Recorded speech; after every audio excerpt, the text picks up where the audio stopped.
Forget everything you thought you knew about ancient history, hidden deep in the Siberian wilderness. Colossal stones lie in silence, some weighing hundreds of tons, perfectly placed, aligned with the stars, defying every law of physics. Who built them? Why? And what secrets have been lost to time? Tonight, we uncover the chilling truth behind Gornaya Shoria, a pre-flood megastructure that challenges the very timeline of civilization. The stones you are about to see should not exist. Not here, not at this scale, and not according to everything we think we know about human history. Hidden deep in the frozen wilderness of Siberia, far from cities, roads, or modern industry, lies something so massive, super Assisi, and so inexplicable that it forces a single uncomfortable question. What if our past is far older and far more advanced than we have been told? What you are about to hear is not speculation for entertainment. It is a trail of evidence, and once you follow it, history will never look the same again. Gornaya Shoria is one of the most remote mountain regions on Earth. Dense forests, brutal winters, and silence that swallows sound. For centuries, this land was ignored by historians, archaeologists, and governments alike. But when researchers finally began documenting the strange stone formations scattered across these mountains, what they found defied logic. Enormous granite blocks stacked with apparent precision, somewhere over 3,000 tons. For comparison, the largest stones used in known ancient monuments barely reach a fraction of that weight. These blocks are not scattered randomly. They appear arranged, layered, purposeful. Many have flat faces and sharp angles, as if cut. Yet no tool marks exist that align with known ancient technology. No quarry nearby explains their origin. And no civilization is recorded as ever living here that could have moved even one of them. The deeper researchers looked, the more unsettling the questions became. Were these formations natural, or were they engineered by hands long erased from history? If these stones were shaped intentionally, then whoever built them possessed knowledge and capability far beyond what we attribute to ancient humans. The alignment of several blocks suggests structural intent rather than geological coincidence. Some appear fitted together in ways eerily similar to megalithic sites found thousands of miles away. This raises another disturbing possibility. What if ancient civilizations shared knowledge across continents long before recorded history, or worse? What if they existed before the last global catastrophe wiped them from memory? Mainstream explanations lean on erosion and tectonic activity. But erosion does not stack stones. It does not carve right angles. And it does not explain why similar structures appear across the world, separated by oceans and millennia. What makes Gornaya Shoria truly terrifying is not just its size. It is its silence. No inscriptions. No written language.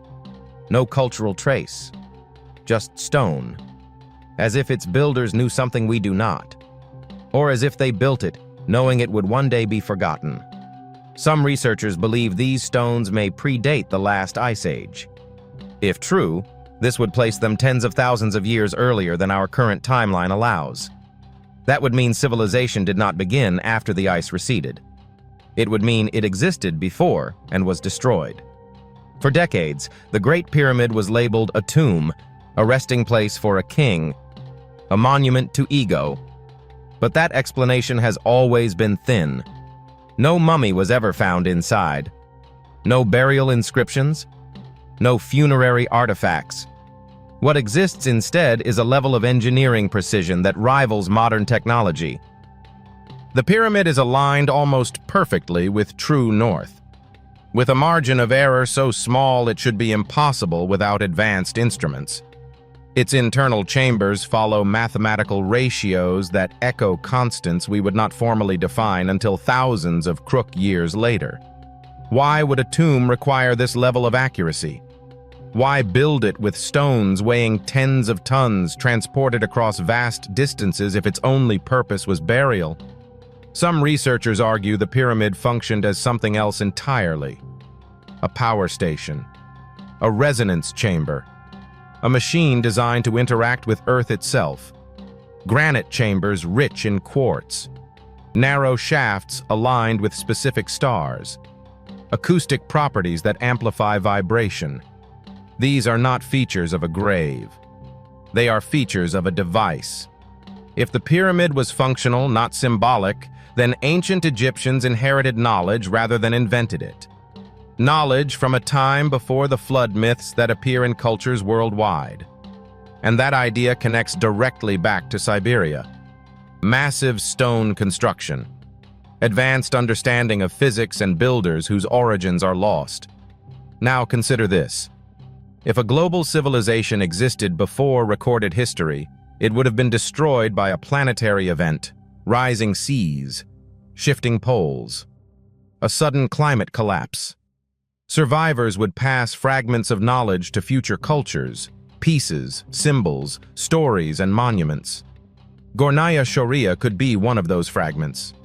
Not a city, but a remnant. A wall, a foundation, or a warning carved in stone so large it could not be ignored. There exists a stone so massive that its presence alone challenges reality. Located far from any ancient quarry, this monolith weighs more than thousands of cars combined. Yet it sits perched, as if deliberately placed. No chisel marks, no ramps, no records. Traditional archaeology dismisses it as coincidence. But coincidence has limits. Stone does not move uphill. It does not balance itself with mathematical precision. And it does not travel kilometers without intent. When ancient builders placed stones like this, they did so repeatedly, across continents, across ages. This suggests not isolated genius, but shared knowledge. What if gravity itself was once understood differently? Ancient myths speak of a time when stones floated, when sound shaped matter, when the sky and earth were in balance. These stories exist in cultures that never met, dismissed as fantasy today. They may be distorted memories of lost science. Gornaya Shoria's stones show no signs of brute force transport, no drag marks, no broken terrain. It is as if they were lifted or placed before the landscape itself took shape. On a remote island in the Pacific stand towering stone figures staring silently toward the horizon. The giants of Rapa Nui are often portrayed as cultural art, but their true scale, weight, and placement suggest something more. Each statue weighs dozens of tons transported across uneven terrain without metal tools or wheels. Local legends say they walked. Science laughs at this idea, yet cannot explain how they were moved. Beneath many statues lie buried structures far larger than what is visible, platforms engineered with precision, foundations older than the figures themselves. This mirror is a pattern seen elsewhere. Later cultures inheriting older structures and repurposing them without understanding their original function. The obsession ancient civilizations had with the sky is not poetic. It is technical.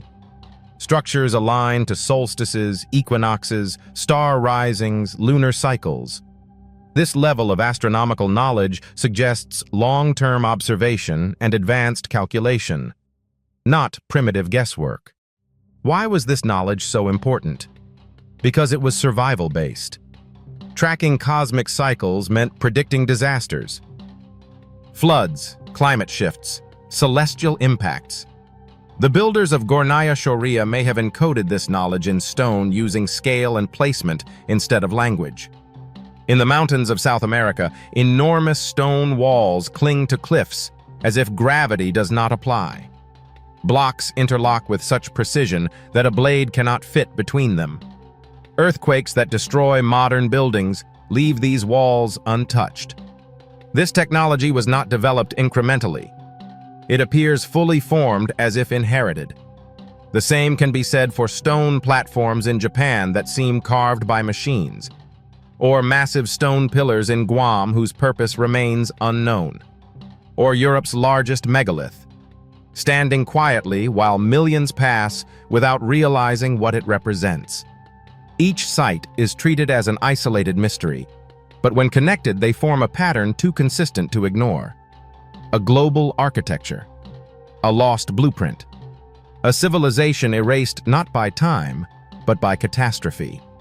And Gornaya Shoria may be one of the oldest surviving pieces of that world, hidden not by chance, but by geography, preserved by ice. Before kings and empires, there was something else, something powerful, something that understood the planet in ways we are only rediscovering now. And if they existed, what destroyed them? Because whatever it was, it could happen again. The Great Pyramid was never meant to be a tomb. That idea is comfortable, familiar, and safe. But comfort is not truth. When you strip away repetition and tradition, when you look at the Great Pyramid with fresh eyes and hard questions, the story collapses almost immediately. Because nothing about this structure behaves like a burial monument, not its design, not its precision, and certainly not its purpose. What stands on the Giza Plateau is something far more unsettling. A machine disguised as a monument, a relic from a time that history refuses to acknowledge. From the very beginning, the tomb theory struggles to survive scrutiny. No mummy was ever found inside the pyramid. No hieroglyphic texts describing burial rituals. No treasures, no funerary inscriptions. No artwork glorifying a king's journey to the afterlife. Every confirmed royal tomb in Egypt contains these elements. The pyramid contains none of them. Instead, its interior is stark, functional, and strangely industrial. Narrow shafts, granite chambers, perfect geometry. This is not how cultures honor their dead. This is how engineers build systems. The scale alone raises red flags. Over 2 million stone blocks, some weighing more than 70 tons, placed with astonishing accuracy. The base of the pyramid is leveled within a fraction of an inch across its entire footprint. Modern engineers still struggle to replicate this precision on such a scale. Even more troubling is its alignment. The structure is oriented almost perfectly to true north, with an error margin so small. It surpasses modern surveying equipment. Achieving this accuracy requires advanced astronomical knowledge and long-term observation of the stars. Why would a tomb require this? Then, there are the materials. Deep within the pyramid lies the king's chamber, constructed entirely of granite, not limestone. Granite, one of the hardest stones on Earth. Granite that had to be transported from Aswan, hundreds of kilometers away. Granite, rich in quartz, a material known today for its piezoelectric properties. Under pressure or vibration, quartz generates energy. This is not speculation. This is physics. The chamber above it contains massive relieving stones designed to distribute weight and stress with incredible foresight. Everything about this space suggests it was built to endure vibration, pressure, and resonance. Sound experiments inside the pyramid reveal something extraordinary. Certain chambers amplify low-frequency vibrations. Specific tones cause the stone itself to resonate. The entire structure behaves like an acoustic device. Sound waves travel through it in predictable patterns, concentrating energy in key locations. Ancient builders may not have called it acoustics, but they clearly understood it. A tomb does not need to resonate. A machine does. The shafts extending from the chambers were long believed to be symbolic air vents, but they do not lead outside in a functional way. Instead, they align with specific stars as they appeared thousands of years ago. Orion, Sirius, constellations deeply tied to ancient Egyptian mythology, but mythology may be the wrapper, not the function. These alignments suggest calibration, orientation, timing. The pyramid appears synchronized with the sky itself, as if it was designed to interact with celestial cycles. Now consider this. The Great Pyramid shows no evidence of experimentation or gradual development. It appears fully formed, perfected. Later pyramids are smaller, less precise, and structurally inferior. This reverses the expected progression of technology. Civilizations usually improve over time. Here, they decline. This strongly suggests the builders of the Great Pyramid inherited knowledge they did not fully understand, then attempted to replicate it with diminishing success. Some researchers believe the pyramid functioned as an energy generation or stabilization system, harnessing seismic vibrations, earth resonance, atmospheric electricity. The pyramid sits atop a unique geological formation where limestone, granite, and underground water interact. Water channels beneath the structure could have played a role in generating pressure or energy. Combined with resonance, quartz, and geometry, the pyramid may have been designed to convert natural forces into usable power. This idea sounds radical. Until you realize something crucial, ancient cultures across the world describe a lost age of gods who brought knowledge, then vanished after a great catastrophe. Flood myths appear on every continent. Stories of advanced beings, towering structures, and a sudden collapse of civilization are disturbingly consistent. The pyramid may not be Egyptian in origin at all. It may be far older, a relic from a pre-flood world, preserved, repaired, and repurposed by later dynasties who mistook it for a divine inheritance. Even the name gives it away. The Egyptians called it a place of ascension, not burial, a stairway to the sky, a point of transformation if the pyramid was a machine. Its purpose may have been symbolic and functional at the same time, aligning humanity with cosmic cycles, stabilizing the planet, or preserving knowledge in stone when everything else was doomed to disappear. When you compare this to other impossible structures around the world, the pattern becomes impossible to ignore. Massive stone construction, perfect alignment, advanced understanding of physics, and no clear explanation within accepted history. From Siberia to Egypt, from mountain fortresses to oceanic islands, the same fingerprints appear again and again. The Great Pyramid is not an anomaly. It is a warning. And like all warnings, it was built to last. There is a stone so massive, so outrageously heavy, that its very existence forces logic to break down. It lies in plain sight, measured, photographed, and acknowledged, yet never truly explained. Archaeologists know its weight. Engineers know its dimensions. Historians know when it was supposedly placed, and every one of those facts contradicts what humanity should have been capable of at the time. This is not a myth. This is not exaggeration. This is a stone that should not be there. At the ancient site of Baalbek, beneath the ruins of Roman temples, lies something far older. A foundation platform made of stone so enormous that even modern cranes would struggle to move them. Among these is the infamous Trylophon, 3 limestone blocks laid side by side, each weighing over 800 tons. Nearby rests an even larger stone, abandoned in a quarry, estimated to weigh more than 1,000 tons. To put that into perspective, this single block outweighs anything moved in known ancient construction anywhere else on Earth. The official explanation is simple and unsatisfying. The Romans built it, but when you look closer, that answer collapses. Roman construction techniques are well documented. Their cranes, pulleys, and lifting systems had limits. Even their most ambitious projects never approach this scale. No Roman text describes moving stones of this size. No diagrams, no records, and more importantly, no Roman structure anywhere else uses blocks remotely comparable. This foundation does not match Roman style. It does not match Roman engineering, and it does not match Roman capability. Even more troubling is the precision. These blocks are not roughly placed. They are fitted with astonishing accuracy. The contact surfaces are flat, smooth, and aligned as if guided into place.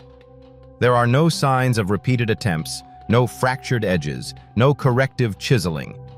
The stones appear to have been positioned deliberately, cleanly, and with full confidence in the outcome. This implies a method that is completely unknown. The question becomes unavoidable. If the Romans did not build this foundation, who did and went? The platform beneath Baalbek predates the Roman temples by centuries, possibly millennia. The Romans themselves seem to recognize this. Instead of dismantling the foundation, they built on top of it. This is a recurring pattern in ancient architecture. Later, civilizations inheriting structures they did not understand, yet clearly respected. They reused them, preserved them, and often mythologized them. Local legends speak of giants, beings of immense strength who shaped the land before humans ruled it. These stories are often dismissed as fantasy, but myths do not emerge from nothing. They are distorted memories, passed down through generations, preserving truth in symbolic form. When ancient people encountered ruins beyond their understanding, giants were the only explanation that made sense. But what if giants were not literal? What if they represented something else? A civilization with technology so advanced it appeared godlike to those who came after, a culture that understood gravity, material science, and earth forces in ways we have forgotten. Moving a 1,000-ton stone would not require brute strength if gravity itself could be manipulated. If vibration, resonance, or sound could reduce mass or alter friction, these ideas sound impossible today. But so did flying machines, electricity, and satellites once. The abandoned stone in the quarry raises even more questions. Why was it left behind? It is larger than the stones already placed. Perhaps it cracked. Perhaps the builders realized it exceeded a critical limit. Or perhaps whatever method they used failed. This suggests trial, error, and engineering decisions. Not primitive labor, not superstition, engineering. And Baalbek is not alone. Similar oversized stones appear in South America, Egypt, and Asia, always at the oldest layers, always forming foundations, always beyond the capability of the cultures officially credited with them. This points to a forgotten chapter of human history. One erased, not by time alone, but by catastrophe. Flood myths across the world describe a sudden destruction of an advanced age. City swallowed. Knowledge lost. Survivors scattered. If such a civilization existed, it would leave behind only the most durable traces. Stone. Massive stone. Too large to destroy. Too heavy to move. Too inconvenient to erase. Baalbek's foundation fits this pattern perfectly. What makes this stone truly unsettling is not its size. It is the silence around it. No explanation, no transition. Just a gap in history where answers should be. We are told to accept that ancient humans dragged these blocks with ropes and wooden rollers. That explanation collapses under basic physics. The ground pressure alone would crush the rollers. The friction would make movement impossible, and the precision placement would be unachievable. This stone should not exist where it does, and yet it does. Which means either our understanding of ancient technology is wrong, or our understanding of history itself is incomplete. And once you accept that, the door to a much older, darker truth swings wide open. They stand in silence, facing the horizon. Their expressions unreadable. Their presence unsettling. For centuries, the giants of Rapa Nui have been reduced to tourist icons. Stone statues carved by an isolated people dragged across an island by primitive means. A neat story, a convenient story, and almost certainly an incomplete one. Because when you look past the postcards and into the stone itself, the Moai tell a far darker and more complex story about humanity's forgotten past. On the remote island known to the world as Rapa Nui, nearly 1,000 colossal statues were erected, some weighing over 80 tons and standing taller than a modern building. They were carved from volcanic rock using tools that, according to accepted history, should never have been capable of such precision. Their proportions are deliberate, their symmetry exact, and their placement anything but random. These statues were not art projects. They were engineered. What most people never see is what lies beneath them. Many moai are buried deep into the ground, revealing full bodies etched with symbols and markings. This was not decorative flourish. It suggests ritual significance or functional purpose. More disturbing still, many statues stand atop massive stone platforms called ahu, constructed with megalithic precision that rivals any ancient site on Earth. Perfectly fitted stones, no mortar, no gaps. These platforms are far older than the statues placed upon them, implying the moai builders inherited something that already existed. The official narrative claims the statues removed using ropes, logs, and human labor. Experimental archaeology has attempted to prove this by recreating small-scale versions. But these demonstrations avoid the hardest questions. How were statues transported across uneven terrain without breaking? How were they erected upright with such accuracy? Why do some weigh more than modern cranes can safely lift? And why are so many unfinished statues left behind? As if work stopped suddenly, local oral traditions offer a very different explanation. They say the statues walked, that they moved themselves across the land, guided by knowledge passed down from the ancestors. This idea is usually mocked. But when examined symbolically, it may point to something profound. Movement without dragging, transport without friction, a method lost to time. Ancient cultures across the world speak of stones that floated or responded to sound. These myths may not describe magic. They may describe misunderstood technology. Even more intriguing is where the statues are looking. Most face inland, toward the island's interior, not the sea. This suggests they were meant to watch over something, or protect something, or mark locations of importance. Beneath several platforms, archaeologists have discovered burial sites, energy-rich volcanic features, and underground water channels. The placement of the moai appears linked to natural forces beneath the ground, not just cultural symbolism. The statues also share striking similarities with giant stone figures found in South America. Elongated heads, heavy brows, identical posture. These similarities are difficult to dismiss, especially when considering the vast ocean separating them. Mainstream history insists there was no contact between these cultures. Yet the stone tells a different story, a shared architectural language, a shared obsession with scale, and a shared disregard for the limits we place on ancient humans. One of the most unsettling clues is the sudden collapse of moai construction. At some point, carving stopped, transportation ceased. Statues were abandoned mid-creation, still attached to the bedrock. Something changed rapidly. The island's society did not gradually decline. It fractured. Environmental explanations only go so far. Deforestation does not erase knowledge overnight. Cultural stress does not explain why an entire technological tradition vanished. What if the moai builders were not the same people later found on the island? What if a far older culture arrived, built the platforms, raised the giants, then disappeared? The survivors would inherit the monuments without understanding their original purpose, preserving them as sacred relics. Over time, stories would replace science. Ritual would replace function, and eventually, silence would replace memory. The giants of Rapa Nui do not belong to a simple narrative of human ingenuity. They belong to a global pattern. Massive stone construction, lost methods, sudden collapse, from Siberia to South America, from deserts to islands. The same questions echo. Who built these structures? How do they move stone on this scale? And why does history seem to reset after they vanish? The moai are not just statues, they are sentinels.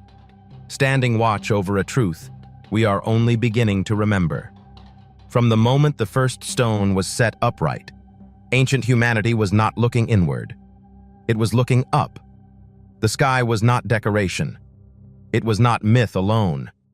It was a clock, a map, and possibly a warning system. Across the planet, civilizations separated by oceans and millennia shared one overwhelming fixation: the movement of the heavens. And they built their greatest monuments, not toward kings, not toward gods, but toward the stars. This obsession was precise, mathematical, ruthlessly consistent. Structures were aligned to solstices with accuracy that rivals modern observatories.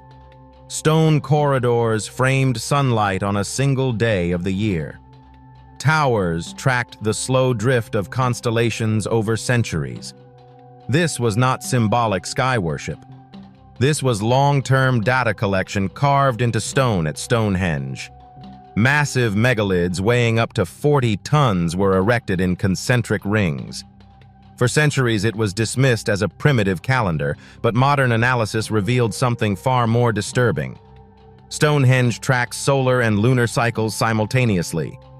It predicts eclipses. It encodes a 19-year lunar cycle that requires decades of observation to understand. No hunter-gatherer society accidentally discovers this level of astronomy. It demands generations of systematic study and precise record-keeping. Across the ocean, the same obsession appears again. At Chichen Itza, a massive pyramid was designed so that on the equinox, a serpent of shadow descends its staircase. This effect only occurs if the structure is built with exact angles, proportions, and orientation. The boaters did not stumble upon this. They engineered it. Why Venus? Because ancient cultures believed celestial bodies influence catastrophe, floods, earthquakes, climate collapse. The sky was not romantic. It was dangerous. Ancient texts describe a time when the heavens behaved differently, when stars moved, when the sun altered its path, when fire fell from above. These are dismissed as allegory, but when monuments across the world are aligned to the same celestial events, the story stops sounding poetic and starts sounding observational. In Egypt, pyramids align not just with cardinal directions, but with stars as they appeared thousands of years ago. This requires knowledge of precession, the slow wobble of Earth's axis, over a cycle lasting nearly 26,000 years. To encode precession into architecture, builders would need either an inherited data set spanning millennia or knowledge passed down from a much older civilization. Either explanation breaks the accepted timeline. Even more unsettling is where these sites are placed. Many site atop fault lines, underground water channels, or geologically active zones. Ancient builders clearly understood Earth as a living system. Sky above, Earth below, energy moving between the two. Their monuments may have functioned as stabilizers, measuring points, or even warning beacons for celestial threats. Look at the Nazca lines in Peru. Massive geoglyphs only visible from the sky, straight lines stretching for miles, intersecting with uncanny precision. Animals shaped with single continuous paths. There is no practical ground-level reason for their creation. They were not meant to be seen by the builders. They were meant to be seen from above or aligned with something above. This raises an uncomfortable question. Who were these messages for? Ancient cultures repeatedly described teachers who came from the sky, imparted knowledge, then vanished after a great destruction. Whether interpreted as gods, watchers, or ancestors, the pattern is the same. Knowledge arrives suddenly. Civilization flourishes. Then something goes wrong. Flood myths appear everywhere. Ice cores confirm sudden climate shifts. Sea levels rise, and advanced knowledge disappears almost overnight. The monuments remain because they were built to survive disaster. Stone does not burn. It does not rot. It does not forget. These structures may not have been built for the people of their time. They may have been built for us. Markers left behind to say, this has happened before. When viewed individually, these sites seem mysterious. When viewed together, they form a global network, a planetary system of observation and alignment. a civilization that understood Earth's place in the cosmos far better than we assume, and one that feared the sky enough to devote unimaginable resources to tracking it. This was not curiosity. It was preparation. And whatever they were watching for, they believed it would return. High in the Andes, perched on cliffs that defy gravity, lies a fortress that seems impossible by every conventional measure. Sacsayhuaman is a marvel of stonework so precise that modern engineers still study it to understand how it was built. Massive blocks, some weighing over 200 tons, are interlocked with such perfection that not even a knife blade can fit between them. Earthquakes that would topple modern buildings leave these walls unscathed. And yet, no written record explains how they were lifted, shaped, or positioned. The Inca may have completed the structure, but the scale, precision, and technique suggest knowledge inherited from something far older. The placement of each stone appears deliberate beyond mere functionality. Stones are angled to absorb seismic energy. Walls zigzag, not for aesthetics, but to resist shifting forces. Foundations extend deep into bedrock, adapting to the mountain's natural contours. These techniques suggest not trial and error experimentation, but an advanced understanding of physics and geology. Whoever built Sacsayhuaman knew forces, weight, and pressure intimately, in ways that predate known Incan engineering, yet even this pales compared to the question of transport. Many blocks were quarried miles away in rugged terrain, without roads, vehicles, or pulleys strong enough to handle their mass. Modern attempts to recreate this with cranes and machinery still struggle. Some researchers propose ramps, rollers, and sheer manpower, but these explanations fail when considering friction, incline, and weight combined. How could human labor alone accomplish what seems physically impossible? It hints at technology, lost techniques, or methods intentionally hidden by time. Sacsayhuaman is not unique. Across South America, from Machu Picchu to Ollantaytambo, similar megalithic construction appears. Blocks interlocked with incredible precision. Foundations designed to withstand centuries. Alignment with celestial events, suggesting the builders watched the stars, not just the land. These patterns appear consistently, revealing knowledge that is not isolated but global in origin, or at least spread through lost civilizations. The fortress also contains areas whose purpose remains unclear. Massive courtyards, terraces, and channels are positioned in ways that suggest water management, ritual activity, or energy transmission. Some archaeologists suggest symbolic function. Others propose advanced engineering objectives. The truth may be a combination.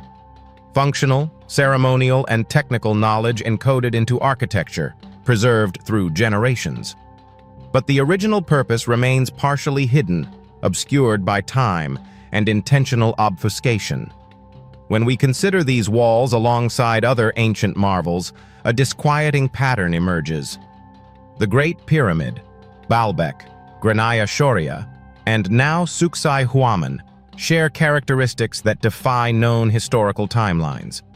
Massive stones, precise placement, alignment with natural and celestial forces, and engineering beyond what contemporary cultures could achieve.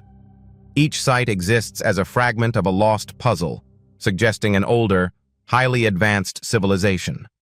One erased from mainstream history, but leaving behind enduring monuments, legends surrounding Sacsayhuaman add to the mystery. Local lore speaks of giants, ancestors taller and stronger than modern humans who possess knowledge of the earth, sky, and elements. Stories describe stones that walked into place, guided by chance, vibration, or unseen forces. Scientific investigation often dismisses these as men, but when faced with the physical impossibility of moving blocks of this size, the legends take on a chilling plausibility. Perhaps myth encodes memory, a record of knowledge and capability we have lost. Even today, Sacsayhuaman inspires awe and unease. The layout, the angles, the way light interacts with its walls all suggest a deep understanding of natural forces. forces that modern science only partially comprehends.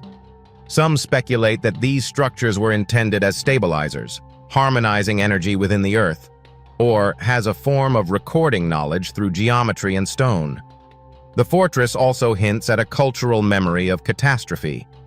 Many pre-Columbian myths describe a time of destruction, floods, and celestial events that reshape the world. The effort put into these walls may have been motivated by survival, protecting sacred knowledge, preparing for disaster, or creating resilient structures to endure forces humanity could barely predict.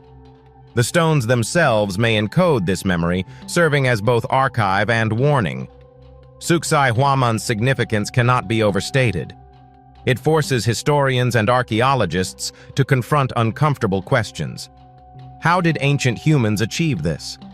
Were they inheritors of an older technology? Did they preserve fragments of a civilization lost to global catastrophe? And most importantly, what knowledge did they possess that we are only beginning to rediscover? The fortress is more than architecture. It is a message carved in stone that transcends time. As we step back and look at Sacsayhuaman in context with other megalithic sites, one truth becomes unavoidable. Our accepted timelines of civilization are incomplete. Structures like this reveal a sophistication and ambition that challenges everything we think we know about the past. Whoever built Sacsayhuaman and those who inspired its design were not ordinary humans. They were masters of stone, gravity, and perhaps even forces we no longer understand. And the knowledge they encoded in their architecture is waiting for us to rediscover if we dare to look. Across the mountains of Japan lie stone formations that defy both explanation and gravity. Oya Stone Quarry is not merely a site of extraction. It is a puzzle, a labyrinth of massive blocks carved with precision, stacked with purpose, and left in ways that modern engineers still struggle to replicate. Stones weighing hundreds of tons are arranged in perfect alignment. Their surface is smooth, edges precise. Yet, like many other ancient sites, no tools, techniques, or written instructions survive that explain how this was accomplished. The work is so exact that even today's machinery would struggle to replicate it without modern technology. These stones are not isolated anomalies. Across Japan, from temples to fortifications, megalithic blocks appear in complex formations, often integrated with water channels, terraces, and retaining walls. What is immediately striking is the way the builders respected the natural landscape. Massive blocks were not forced into place. They were integrated with the topography, conforming to the contours of hillsides, cliffs, and valleys. The precision required to do this suggests not trial and error construction, but advanced planning, surveying, and calculation, all without modern instruments. How this was achieved remains a mystery. The techniques themselves are baffling.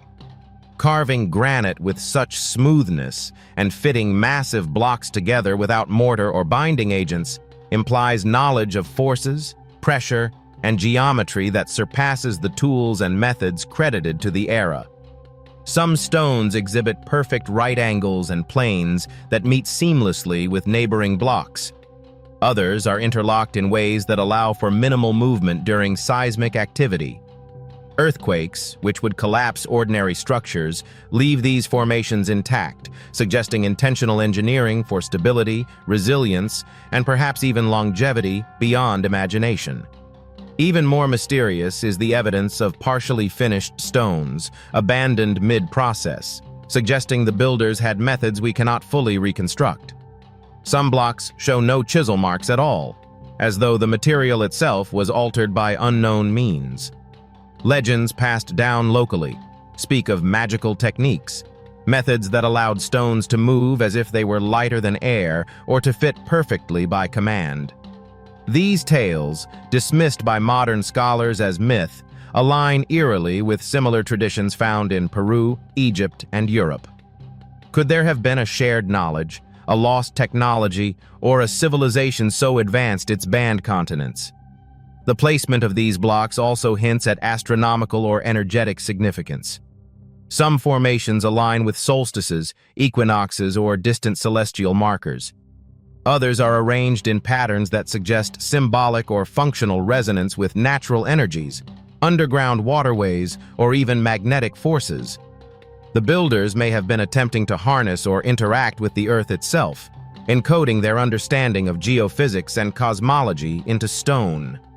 If this is true, Japan's megaliths are not merely construction, they are part of a planetary system of knowledge, a global code of advanced architecture.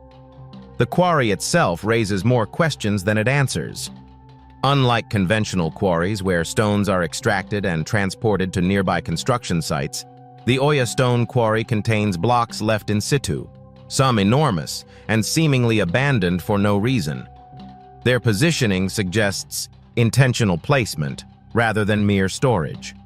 Some researchers hypothesize that these stones were pre-positioned to test alignment, weight distribution, or energy interaction before being moved.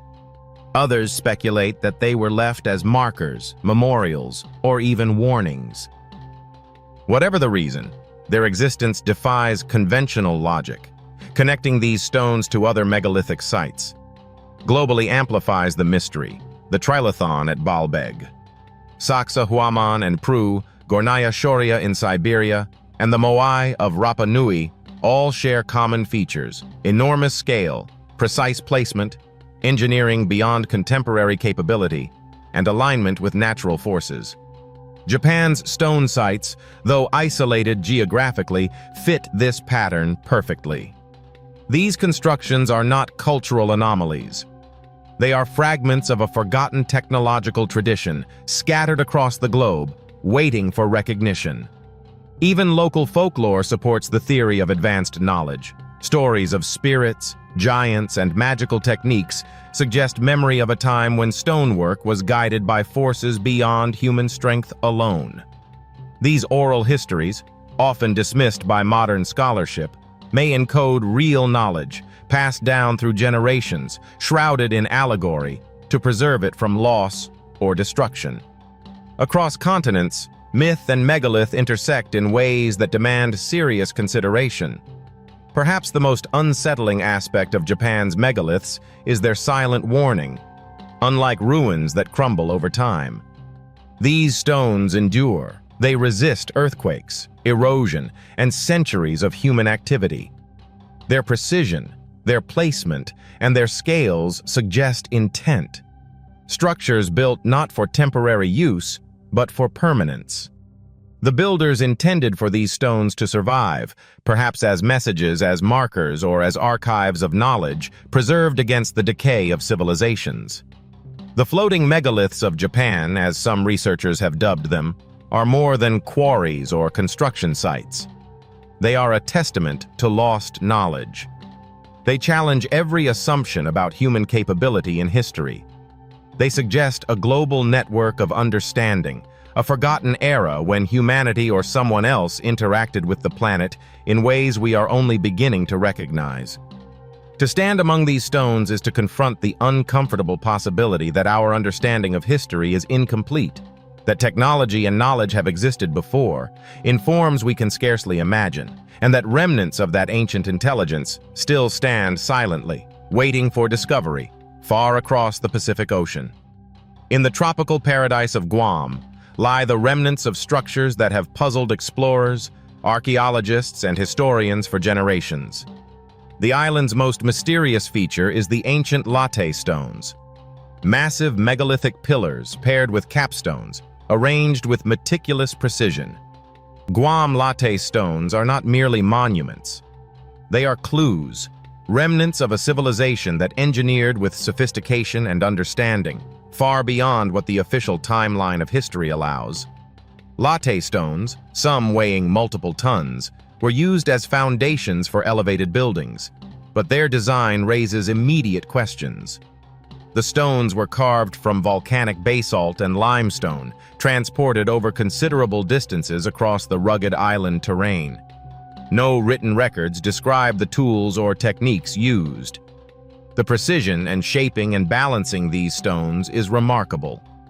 Capstones sit perfectly atop pillars with minimal tolerance for error, suggesting the builders understood not only material science, but also principles of balance, weight distribution, and structural engineering.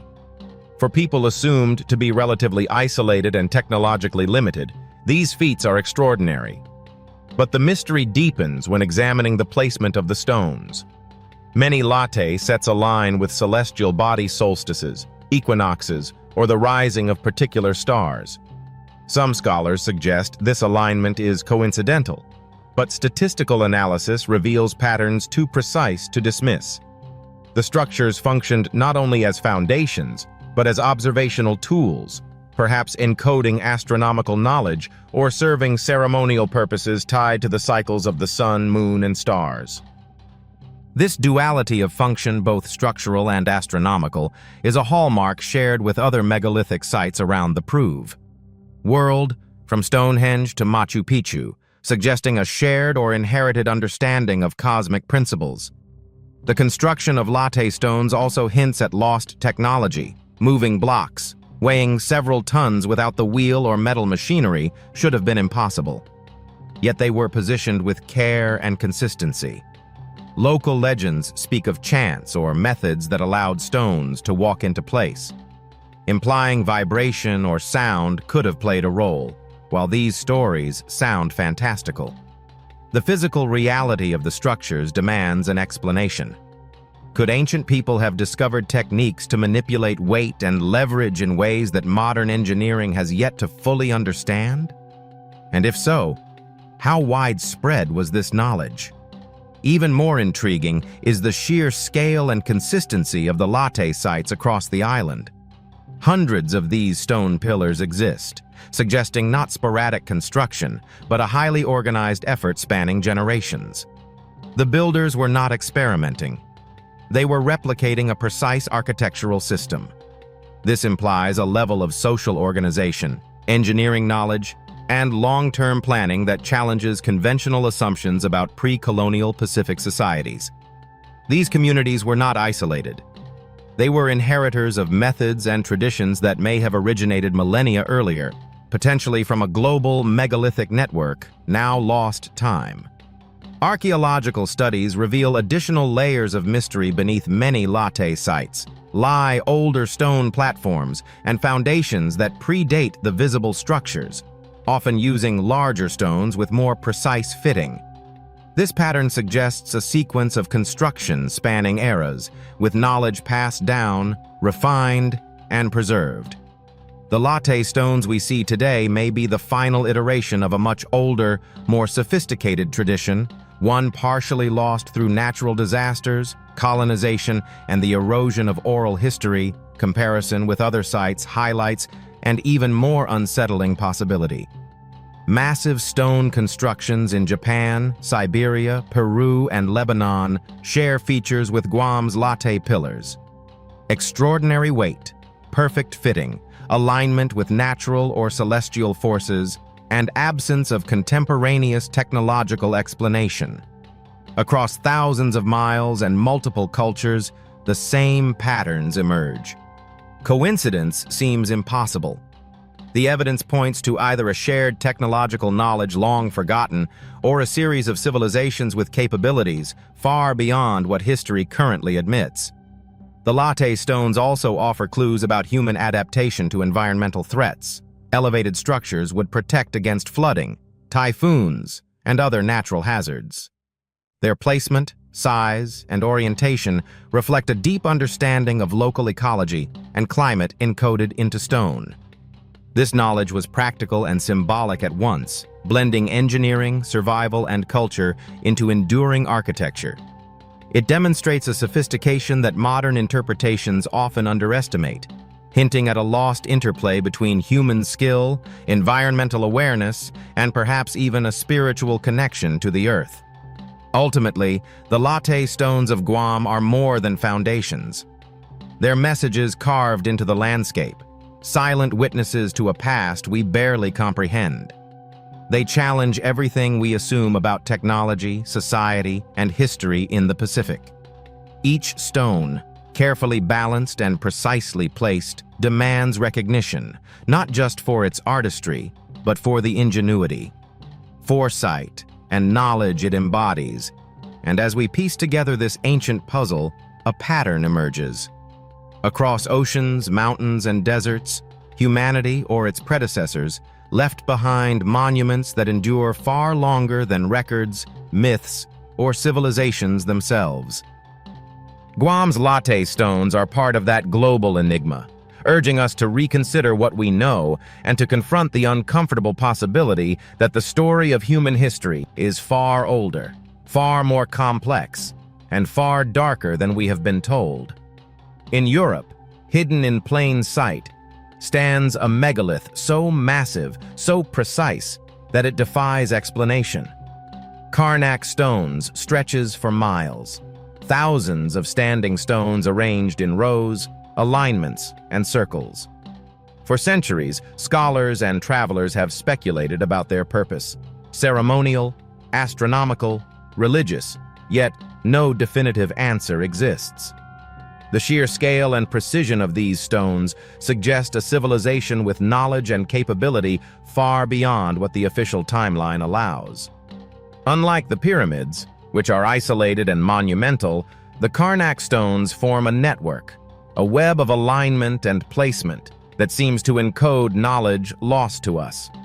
The rows of stones extend over 13 kilometers, some stones weighing tens of tons, each placed with remarkable consistency.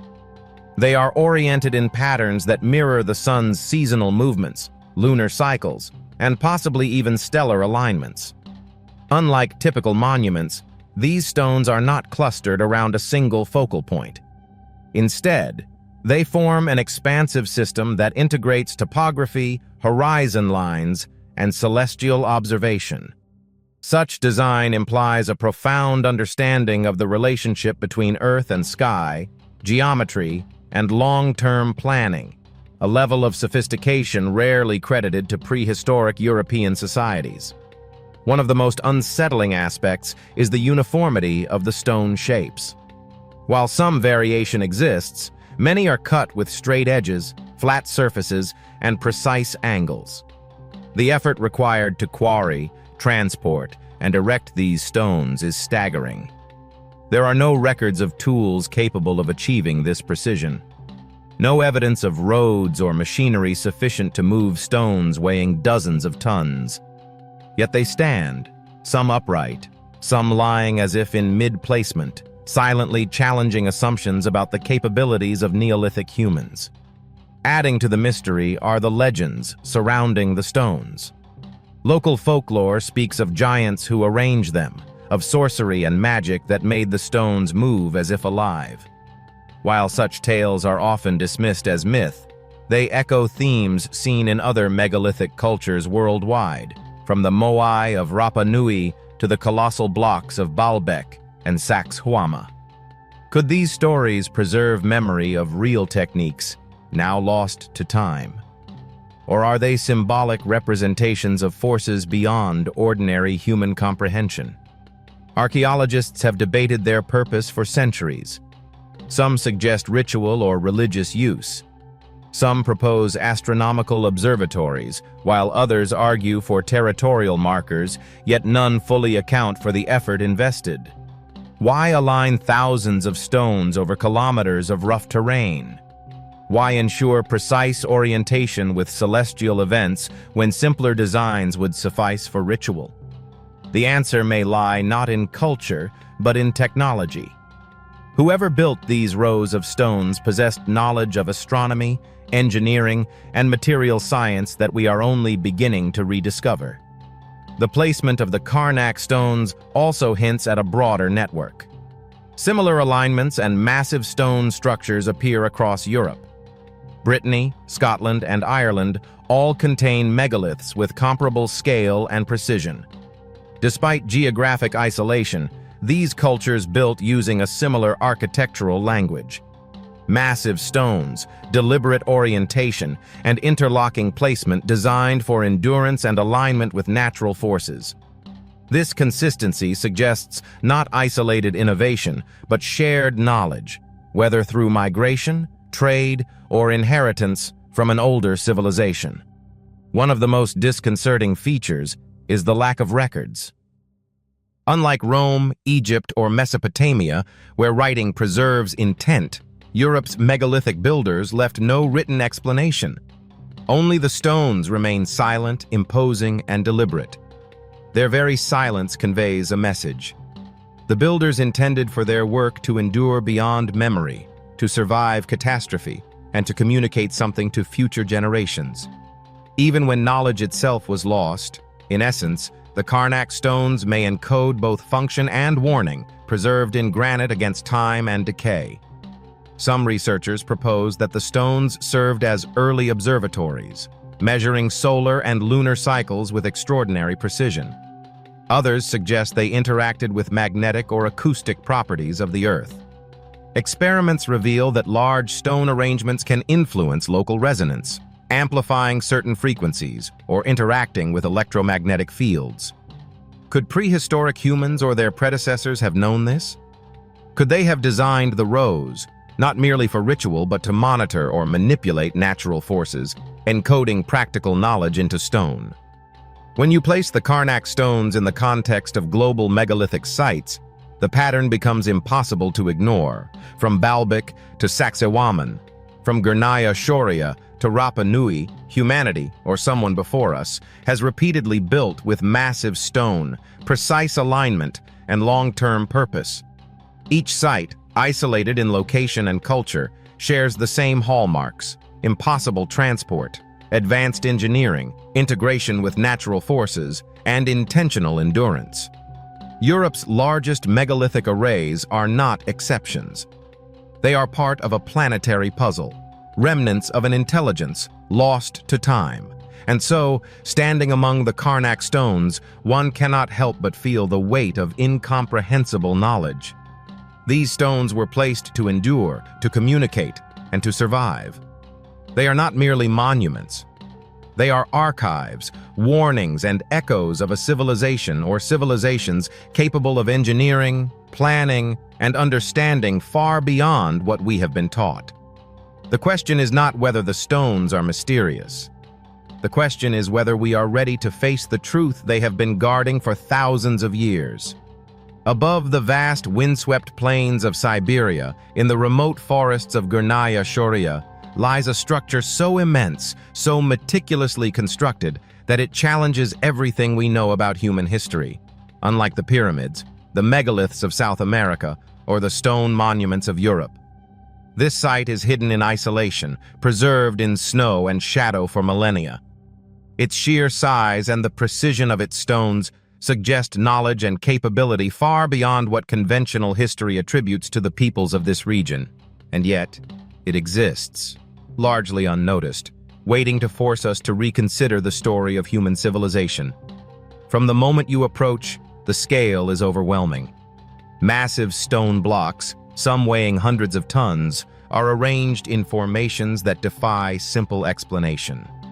The geometry is deliberate, walls perfectly aligned, stones interlocked in a way that ensures stability over centuries, and placement that accounts for terrain, natural forces, and possibly celestial orientation. There are no signs of gradual development. Every segment appears fully formed, as if the builders possessed methods that allowed them to achieve perfection from the start. It is engineering beyond trial and error, beyond what should have been possible with tools presumed to exist in the region at the time. The stones themselves raise immediate questions. Granite and basalt were transported from distant quarries over uneven, forested terrain, without roads, vehicles, or the pulley systems modern engineers rely upon. Some blocks show evidence of cutting and shaping with precision that would challenge modern equipment. Smooth planes, perfect right angles, and intricate interlocking suggest the builders understood material properties, leverage, and force distribution at an advanced level. Traditional explanations, manual labor, with rudimentary tools, simply cannot account for the accuracy, nor the sheer volume of stone. Archaeologists note unusual features that hint at functionality beyond simple construction. Some stones have cavities or channels that align with seismic lines, suggesting awareness of tectonic activity. Others are oriented toward the heavens, pointing to stars or celestial events, possibly encoding astronomical knowledge. Ancient builders worldwide seem to share a fixation with the sky, as seen at Stonehenge, the Inca fortresses, and the Moai of Rapa Nui. In Gornaya Shoria, that obsession appears in both design and placement, revealing a pattern repeated globally, across cultures, separated by oceans and millennia. Could these sites represent a network of knowledge, preserved in stone, warning, or instructing future generations? Local legends add layers of unease. Elders speak of giants, spirits, and beings, with knowledge lost to time. Stones walked into place, they say. While dismissed as myth by mainstream scholarship, these accounts mirror oral histories elsewhere, from the giants of Rapa Nui to the spirits guiding construction at Baalbek. Perhaps these stories are distorted memories of technology so advanced that it seemed supernatural. Perhaps they hint at an era when humans or others interacted with the earth in ways we have since forgotten. One of the most chilling aspects is the structure's isolation. Hidden in Siberian forests, away from trade routes, rivers, or known ancient civilizations, its existence suggests a purpose that transcends local needs. It may have been ceremonial, protective, observational, or even functional in ways we cannot yet comprehend. Some researchers hypothesize energy generation or environmental stabilization. The positioning atop natural formations, alignment with underground water flows, and the material composition all suggest the builders understood interactions between geology, resonance, and possibly even atmospheric forces. This is not a tomb, a fortress, or a monument. In the traditional sense, it may be a machine encoded in stone, a relic of pre-flood knowledge preserved through millennia. The Gornaya Shoria megalith also fit a disturbing global pattern: massive blocks, precision placement, alignment with celestial and terrestrial forces, structures that predate accepted historical timelines. Everywhere, the evidence points to civilizations or entities, possessing knowledge and capabilities far beyond what is credited in textbooks.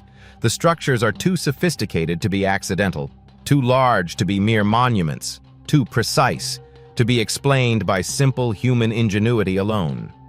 And yet, like all ancient megastructures, they persist, silent but commanding, demanding recognition. Perhaps the most profound implication is that these structures force us to confront an uncomfortable truth. History as we know it is incomplete. Our timelines, our understanding of technology, our assumptions about early humans. All of it is challenged by sites like Gornaya Shoria. The stones themselves endure as testimony, surviving natural decay, earthquakes, and the erasure of memory. They are a message, a record, a warning, and a marvel. As the sun sets over the Siberian forest, casting long shadows across the stones, one cannot help but feel the presence of the builders. Whoever they were, they left a legacy that defies explanation. It is not only a testament to skill and knowledge, it is a reminder of humanity's potential, lost, and waiting to be rediscovered.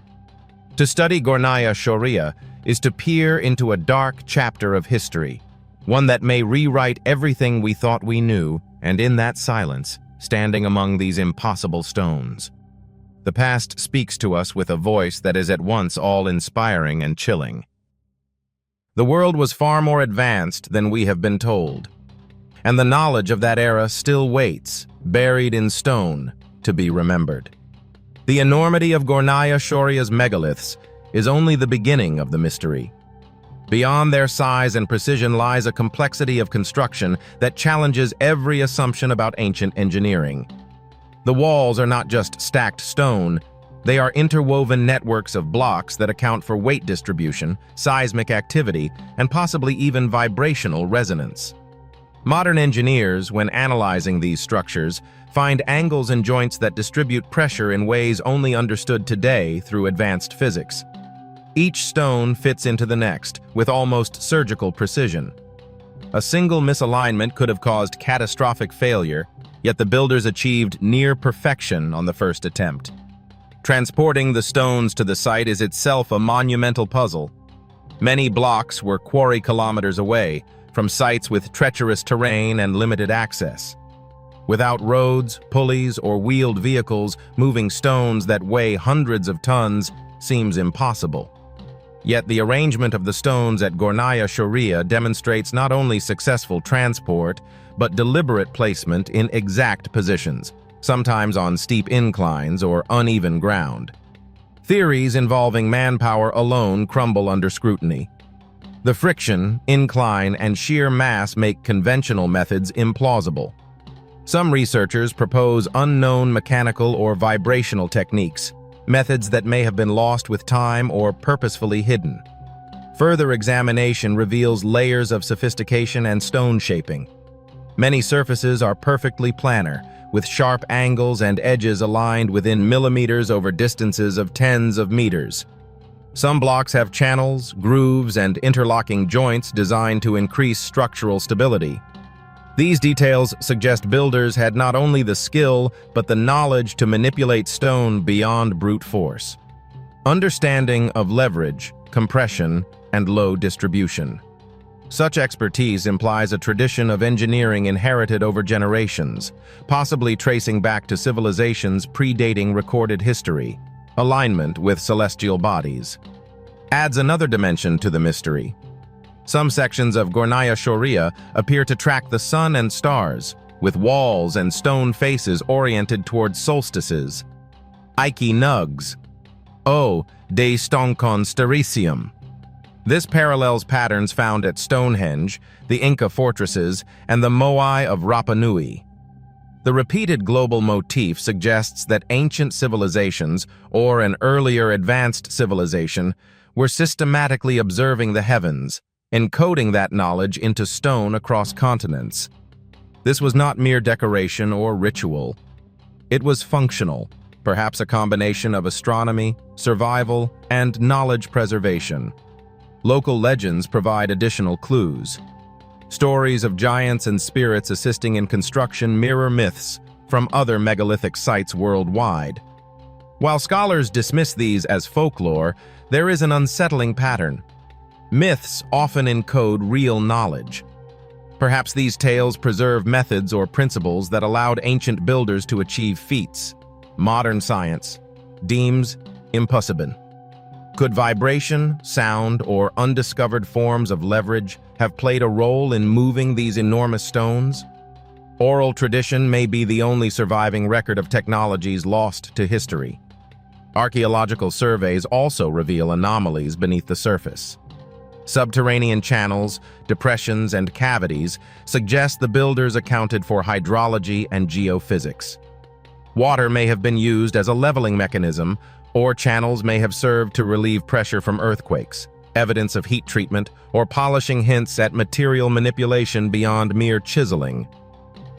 Gornaya Shoria is not a single-purpose construction. It is a multi-layered system, integrating geology, astronomy, and engineering. Each layer, each stone, each alignment is deliberate. Comparing Gornaya Shoria with other global sites strengthens the argument that a lost knowledge network once existed. Barbak in Lebanon, Sacsayhuaman in Peru, the Moya for Rapa Nui, and even the latte stones of Guam share commonalities. Oversized blocks, precise alignment, advanced engineering, beyond contemporary understanding, and alignment with celestial or terrestrial phenomena. These are not isolated anomalies. They are fragments of a planetary system of construction, evidence of civilizations, or one civilization that mastered stone, force, and perhaps physics in ways we have forgotten. The more we study these stones, the more the implications become impossible to ignore. They suggest a timeline of civilization far older than our textbooks admit, a series of cultures with advanced engineering and astronomy, erased by cataclysm or obscured by time. The precision, the planning, and the global recurrence of these structures point to knowledge intentionally preserved in stone, a knowledge that endured when all else was lost. Standing among the Gornaya Shoria megaliths, one is forced to confront a haunting reality. History may have begun far earlier than we think, and the tools, techniques, and intelligence of our predecessors may have surpassed modern capabilities. The stones are more than structures. They are silent teachers, archives, and warnings, and they challenge us to reconsider everything we assume about human ingenuity, technological limits, and the civilizations that came before us. The question lingers as the Siberian wind whispers across the ancient stones. If such mastery existed once, what happened to the builders? And what truths have we forgotten that could reshape our understanding of the past and perhaps the future? Gornaya Shoria is more than stone and earth. It's a message from a civilization lost to time. What other secrets does our planet hide? If this video gave you chills, hit that like button, subscribe for more unsolved mysteries, and leave a comment below. Which ancient structure do you think still holds secrets humanity isn't ready for? Turn on the notification bell, because the truth is far stranger than fiction.